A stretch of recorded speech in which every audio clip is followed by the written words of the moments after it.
Les États-Unis viennent d'ouvrir le feu sur un navire en partance du Venezuela. Selon Donald Trump, ce bateau transportait de la poudre blanche et a été totalement détruit. Maduro rappelle au monde que Washington cherche à tout prix un changement de régime pour imposer sa fameuse doctrine de Monroe et s'emparer des ressources pétrolières du pays.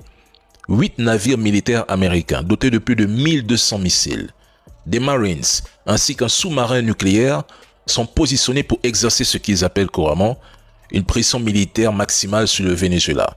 Pour Maduro, c'est la plus grande menace militaire à laquelle le pays a été confronté depuis un siècle.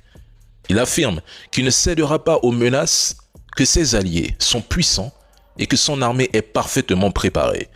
Mais la famille, en observant attentivement les 10 pays possédant les plus grandes réserves de pétrole prouvées au monde, on remarque un schéma récurrent.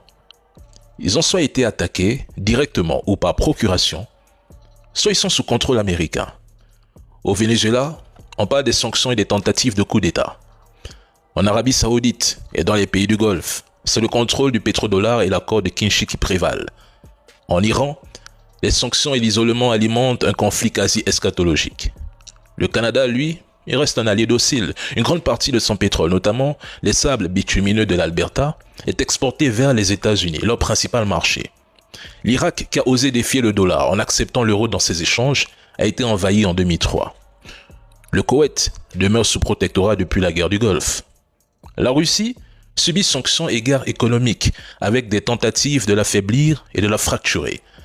La Libye a payé le prix d'une monnaie adossée à l'or et de la volonté de Kadhafi de s'émanciper. Alors qu'est-ce qui devrait surprendre?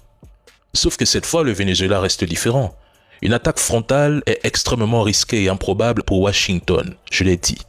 Les États-Unis pourraient tenter de déstabiliser Maduro de l'intérieur ou envisager une frappe de décapitation ciblant son gouvernement, mais jusqu'ici, cela resterait un pari très dangereux pour les États-Unis et surtout pour toute la région, un pari risqué.